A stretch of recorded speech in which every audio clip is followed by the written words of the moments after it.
Aujourd'hui, je vais te reparler des émotions.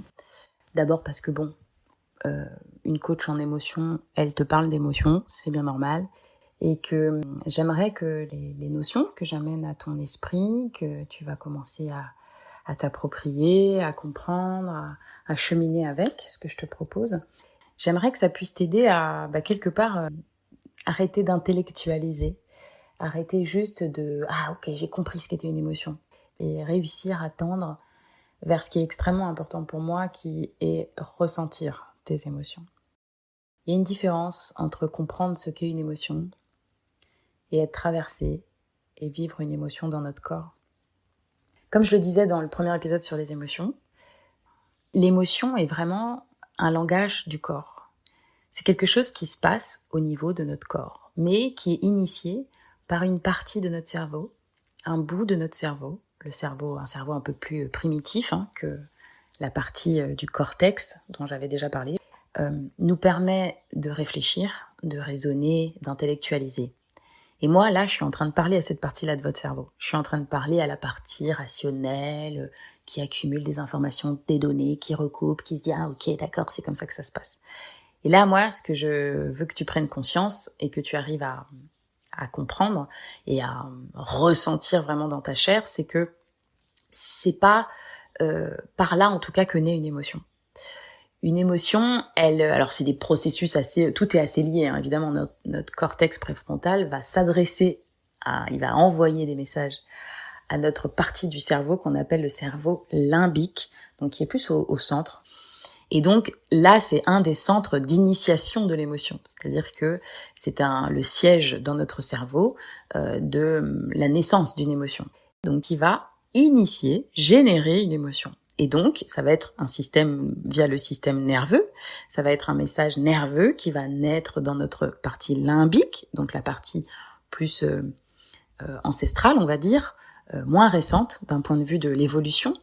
Et c'est pour ça que, comme je l'ai déjà dit, les animaux ressentent des émotions, et je pense que j'ai pas besoin de vous dire que les animaux ressentent des émotions, enfin les mammifères, ressentent des émotions, et je pense que nous avons tous en tête l'anecdote d'un mammifère que nous avons croisé, et en croisant son regard, nous avons compris qu'il ressentait aussi des émotions. Donc, cette partie-là du cerveau va initier un message et elle va passer par les nerfs, par notre système nerveux qui, vous savez, comme une arborescence qui est en train d'irradier dans tout notre corps. Et elle va envoyer le message vers tous les organes qui sont innervés. Tous les organes sont rattachés à des nerfs. Les nerfs, évidemment, nous on y pense d'un point de vue douleur, la plupart du temps, c'est qu'il n'y a pas beaucoup de parties de notre corps qu'on peut couper et que ça nous fasse pas mal. Donc oui, il y a bien des nerfs qui arrivent à chaque endroit de notre corps. Et donc, ce réseau très fin de nerfs qui vient dire à notre vaisseau sanguin « dilate-toi, contracte-toi », vient dire à notre muscle « tends-toi ou détends-toi », vient dire à notre cœur « ou allez, accélère, bats plus vite, on va avoir besoin de plus de sang ». Il va dire à nos poumons « respire » ou « calme-toi » ou « respire moins », ou voilà, pour gérer la quantité d'oxygène, etc., etc. Donc, nous générons un processus au niveau de notre corps. Le problème, c'est que je ne veux pas que ça reste intellectuel, une émotion. Pour toi qui m'écoutes, j'ai envie que tu comprennes que c'est un langage corporel. Et c'est pour ça que je vais toujours un peu dans ce sens quand je questionne sur mes posts Instagram, de dire « Et toi, quand tu te sens comme ça ?» Je m'adresse plus à ton corps. Interroge-toi et demande-toi, d'ailleurs, là, tout de suite, là, maintenant, quand tu m'écoutes. On met pause, allez hop, on est en train de mettre pause à mon épisode. Ch'touk. Comment tu te sens là maintenant, tout de suite? Est-ce que tu te sens curieuse? Est-ce que tu te sens utile? Forte? Triste? Vide? Sage? Calme? Détendue? Présente? Focus? On a énormément d'émotions potentiellement qu'on peut avoir. Est-ce qu'il y en a une qui a tilté pour toi là? Est-ce que c'est une autre? T'as vu comme cette question te perturbe? C'est ça que j'aimerais changer. C'est que ce soit pas bizarre de te demander comment tu te sens, ce soit pas bizarre de te demander c'est où dans mon corps quand je me sens comme ça. Parce qu'en vérité, c'est ce qui se passe. C'est tout ce qui se passe. Tu ressens des émotions en permanence. Nous vivons les émotions, nos pensées dans notre tête sont pléthores. Nous en avons beaucoup dans la journée. Des émotions aussi, nous en avons plein. Elles nous traversent en permanence. Et je pense que c'est aussi une des raisons qui me pousse à vouloir parler de ce sujet et qu'on arrive tous à se l'approprier et à ressentir donc nos émotions. Parce qu'on est dans une société où on nous ment. Déjà, comme je disais, on nous fait croire qu'être émotif, c'est un peu compliqué. En général, quand on dit de quelqu'un qu'il est émotif, c'est pas tout à fait un compliment, on est d'accord. C'est pas en train de dire « Waouh, toi t'es émotif, dis donc !» Voilà, c'est plutôt « Tu as trop d'émotions », ça sous-entend. Et je trouve que c'est faux. Nous n'avons pas trop d'émotions, nous sommes des bains émotionnels permanents. Toi, moi, tous les autres. Nous vivons en permanence avec ce fuel-là, avec cet état-là. Alors, il fluctue, nos émotions changent. On passe des émotions positives, que j'aime pas dire positives, mais on va dire plutôt agréables. On va passer à des émotions donc négatives, que j'aime pas dire négatives, mais des émotions plutôt inconfortables. On est dans une société qui nous fait croire qu'avoir des émotions, ce n'est pas bien. J'ai déjà entendu des gens dire oui, mais bon, il amène trop ses émotions au travail, voilà. Mais évidemment qu'on emmène ses émotions au travail, enfin on amène nos émotions avec nous puisqu'on est un corps qui nous baladons avec un cerveau à l'intérieur. En haut, là, vers le haut, il y a un petit cerveau avec un crâne là qui traîne. Et voilà, nous ne sommes qu'émotions, en fait, en permanence. Donc on ne peut pas laisser nos émotions sur le pas d'une porte. On ne peut pas laisser nos émotions chez nous et au travail, on arrive à être là, froid, et puis après on se ressaisit d'eux. On a juste différentes façons d'être face à nos émotions. Donc déjà, arrêtons cette idée, les émotions, c'est pas bien. Les émotions, c'est ce qu'on a tous. Donc ce qu'on doit faire, c'est prendre conscience que nos émotions sont là en nous. Travailler son intelligence émotionnelle, c'est développer cette capacité qu'on a à identifier. Tiens, comment je me sens ? Tiens, c'est où dans mon corps ? Est-ce que j'arrive à mettre un mot, un nom sur cette émotion qui me traverse ? Si tu n'y arrives pas, c'est pas un souci. Des fois, t'arrives pas à dire si t'es agacé, irrité, en colère. Je crois que tu l'identifies plutôt bien. Mais si tu te concentres sur ton corps, par exemple, si tu te disais juste, tiens, c'est où là que c'est en train de se passer pour moi ? Ah, je sens quand même que ma gorge, elle est un peu en train de tirer. Et puis je sens comme des petits fourmillements dans le haut là du dos. Je sens que dans mon ventre, c'est un peu, voilà. C'est ça en fait, ressentir une émotion, c'est se concentrer sur une sensation physique. Donc, c'est extrêmement important pour moi que chacun arrive à prendre possession de ses émotions en n'accusant pas les circonstances de notre vie d'être responsable de nos émotions. Se dire que si on se sent comme ça, c'est parce que il s'est passé quelque chose à l'extérieur de nous, parce que un tel nous a dit ça, parce que on a reçu cet email, parce que il est arrivé telle ou telle chose, eh bien, c'est faire fausse route et c'est sans doute à l'origine d'énormément de situations très conflictuelles, voire, alors le conflictuel peut être à l'extérieur, c'est-à-dire qu'on va avoir des relations avec beaucoup de conflits, parce que ça va nous agacer, que les gens nous agacent, par exemple, donc on va avoir un comportement de personne agacée vis-à-vis de ces gens-là, en les montrant du doigt, en leur disant « mais c'est toi le problème, c'est toi qui m'agace ». Donc, en règle générale, la personne qui se sent accusée ne réagit pas immédiatement très très bien, et donc il y a moyen que tu développes rien d'utile. Alors que si tu prends conscience que si tu te sens agacé, c'est à cause de toi, à cause de ce que tu es en train de penser toi de la situation. Ça te permet d'avoir un pouvoir énorme, c'est de regarder ce qui se passe dans ta tête, dans ton corps, et de comprendre où tu peux moduler et changer quelque chose. Où est-ce que tu as du contrôle ? Et ne perds pas trop d'énergie et de temps sur ce sur quoi tu n'as aucun contrôle, et passe du temps et de l'énergie et ton focus sur ce que tu peux contrôler. Ce que tu peux contrôler, c'est comment tu vois une scène, comment tu perçois une scène, et prendre conscience de toi, de qui tu es et de ce qui résonne en toi et de ce qui fait des nœuds en toi. Donc, j'aimerais que cet épisode puisse t'être utile pour te dire que ce qu'il te faut, c'est prendre conscience que tu as des émotions en permanence. Prendre conscience que si tu as des émotions en permanence, c'est parce que tu es en train d'interpréter le monde qui t'arrive, et pas parce que le monde est ce qu'il est, mais bien parce que c'est ta façon d'interpréter le monde. Que tu dois augmenter cette conscience pour apprendre à te laisser traverser. Te laisser traverser, c'est être concentré pendant quelques minutes uniquement sur tes sensations physiques. C'est ça, se laisser traverser. C'est créer cet espace mental où tu laisses être cette palpitation, ces petits fourmillements, ce petit moment où il y a des nœuds dans le ventre, cette boule de feu au niveau de l'estomac. Laisse être. Et tu te rendras compte d'une chose. Concentre-toi juste sur ce qui est. Et ce que tu vas constater, c'est que ça évolue. Ça change. Ce que tu te dis au moment où, par exemple, je t'ai interrogé tout à l'heure, et tes sensations ne sont pas les mêmes après. En 10, 20, 30 secondes, ça peut évoluer, ça peut changer, ça peut s'adoucir, ça peut être moins violent, ça peut être plus intense. Toutes les sensations évoluent. Et si tu as laissé les sensations être là dans ton corps, en portant uniquement ton attention sur ce qui était en train de se passer dans ton corps, ça s'en va. Au bout d'un moment, ça s'en va. Et c'est contre-intuitif parce que la plupart des gens n'aiment pas descendre dans leur corps, n'aiment pas interroger sur comment ils se sentent, parce qu'ils se disent qu'ils vont rester bloqués, figés dans cet état.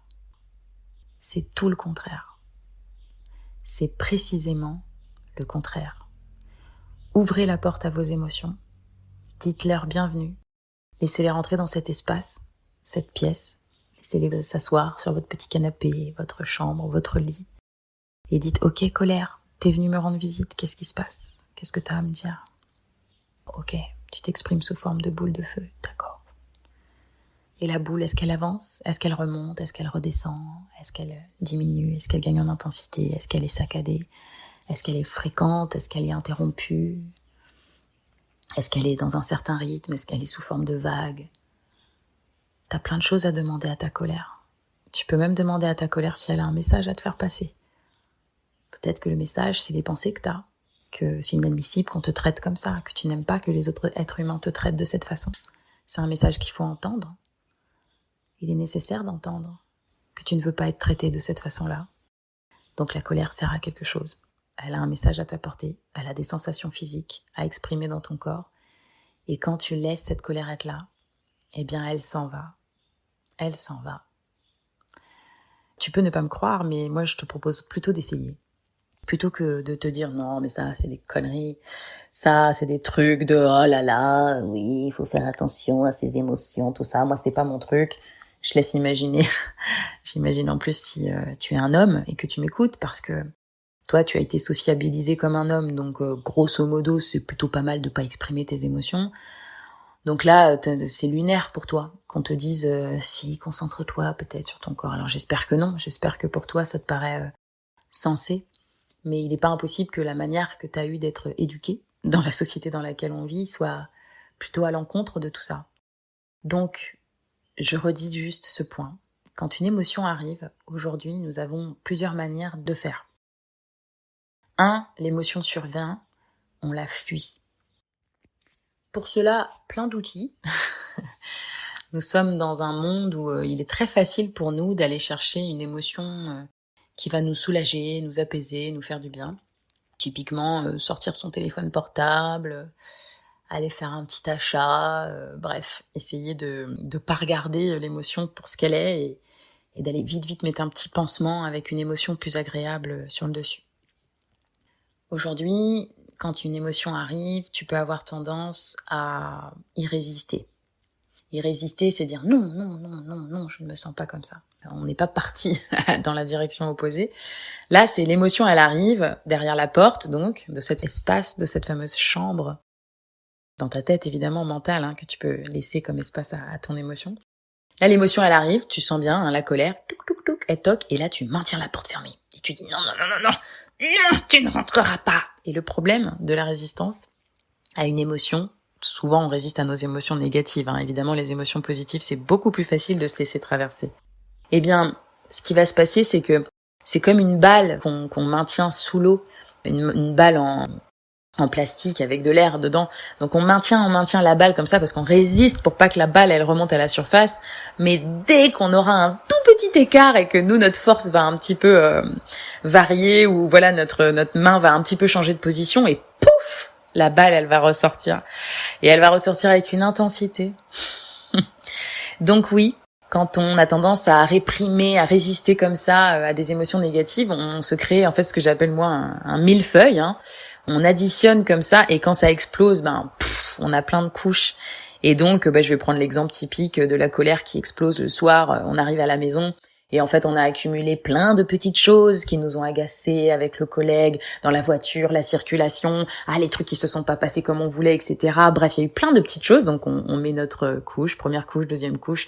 Et là, arrivé à 18h, on est à la 18e couche, puisqu'on en a eu au moins une par heure, on va dire. Et puis 18h arrive et là, c'est ton gamin qui juste dit « Oui, mais maman, en fait, on a oublié je sais pas quoi pour demain. » Et là, l'explosion.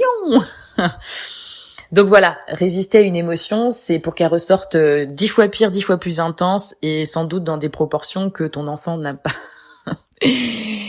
mérité, parce qu'en fait, c'est pas lui qui te met en colère et surtout qui est disproportionné. Donc résister, c'est ce qu'on a tendance à faire. La troisième, c'est réagir. Et réagir, c'est une des façons principales qu'on a de faire. Et en fait, c'est ça qu'on critique. Quand on dit de quelqu'un, oui, mais il exprime trop ses émotions, bon, déjà, j'ai envie de dire, souvent, c'est des larmes, on va schématiser, mais souvent, c'est, ouais, tu pleures pour un oui, pour un non. Bref.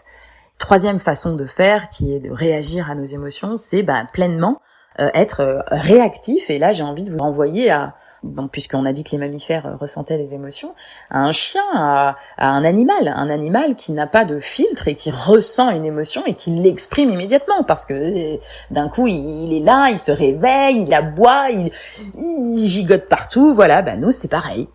Quand on se sent en colère, c'est commencer à hurler, à taper contre le mur, à s'exprimer, etc. C'est commencer à gueuler, à rentrer dans une situation de conflit. Voilà.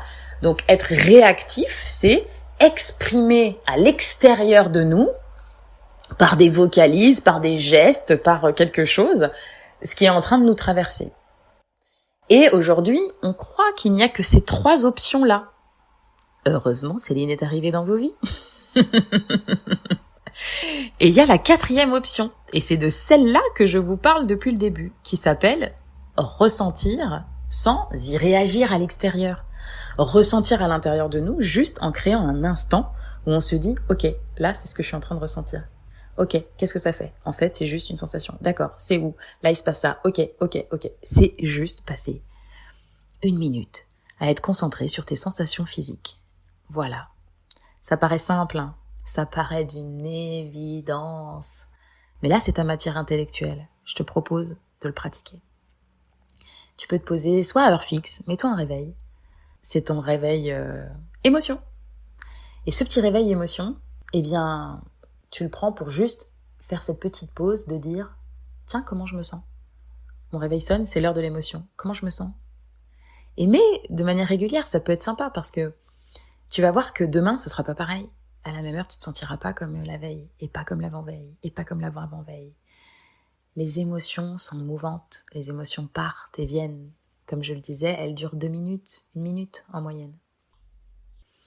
Donc, prendre conscience de comment on se sent, c'est commencer à se regarder, à se comprendre, à ressentir dans notre corps. Et c'est une 4e option qui est sacrément salvatrice. Parce qu'une fois qu'on a compris qu'on peut se laisser traverser par n'importe quelle émotion, une fois qu'on a compris que souvent, le pire qu'on risque, c'est une émotion. C'est ces palpitations, cette peur, cette angoisse, cette anxiété. Il y a des choses très désagréables, très très désagréables à ressentir. Mais c'est le pire qu'on risque. Et on oublie de se dire une chose. C'est inoffensif. Une émotion ne peut pas nous tuer. Notre cerveau aujourd'hui est câblé pour nous dire que si tu veux survivre, il faut pas ressentir les émotions négatives. Il faut pas ressentir les émotions désagréables.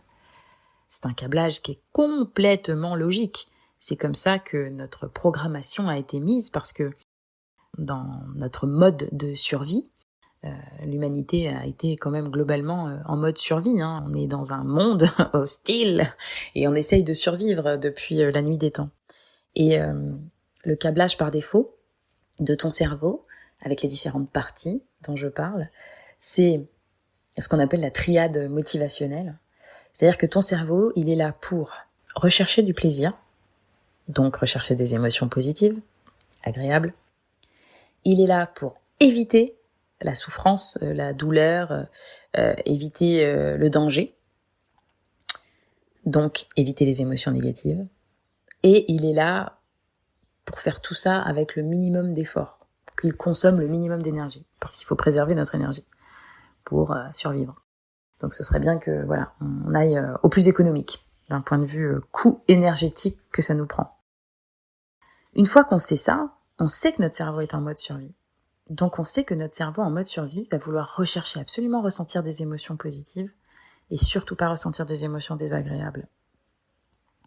Une fois qu'on a pris conscience de ça, eh bien il se trouve que il y a peu de choses qu'on veut réaliser dans notre vie dont finalement les challenges, les obstacles et les difficultés seraient autres que des émotions très désagréables sur la route.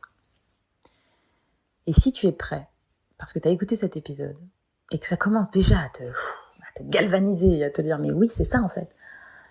Le pire que je risque, c'est de ressentir une émotion, mais l'émotion ne peut pas me tuer, et c'est le contraire de tout ce que mon cerveau m'avait proposé jusque-là. Donc c'est contre-intuitif, mais je vais oser y aller. Et sur chacun des chemins, pour n'importe quel objectif que je peux me fixer, mes principaux obstacles, ce sera mes émotions négatives qu'aujourd'hui, je ne veux pas ressentir. Voilà. Donc j'espère t'avoir réconcilié un petit peu avec l'envie de ressentir tes émotions, et en particulier les émotions désagréables. Et c'est notamment ce que je propose évidemment dans mes accompagnements. Et j'aide les gens à aller vers tout ça. Bref, on en reparle sans doute dans les prochains épisodes. En attendant, je te souhaite une belle semaine. Et j'ai envie d'ajouter une petite note de montage parce que je me rends compte que j'avais très envie de terminer cet épisode sur les émotions sur ce speech tenu par Mohamed Ali qui parle des émotions et du cœur. Il parle du cœur des hommes, du cœur d'un être humain. Et le cœur, évidemment, c'est l'image de l'émotion, en fait, de ce que ressent cette personne dans son corps et ce qu'il laisse vivre à travers lui. Et même si, donc, nous avons des émotions négatives qui nous traversent et qui nous donnent des messages, ce que nous gardons, ce que nous maintenons comme fuel de nos actions, ce que nous laissons et émettons finalement de nous dans le monde, eh bien c'est basé sur ces émotions-là qui sont celles avec lesquelles on décide d'agir, d'être, et qui sont celles qu'on choisit malgré tout ce qui nous a traversé évidemment, une fois que nous avons pris les émotions désagréables pour ce qu'elles avaient à nous dire, dans nos réactions, dans notre manière de rentrer en lien avec les autres, dans notre manière de se positionner dans le monde, eh bien, le choix des émotions que nous utilisons pour être dans nos vies est primordial. Et je trouve que le discours donc de Mohamed Ali résume formidablement ce que je pense. Ah oui, j'ai décidé de vous la laisser en anglais, ça dure qu'1 minute. Comme ça, déjà, ça fait un peu travailler ton anglais à toi qui aimerait bien retravailler ton anglais ou qui, évidemment, se dit, tout est hyper compréhensible. Et puis, il faudra tenir 1 minute pour les non-anglophones et je vous le traduis en français juste après.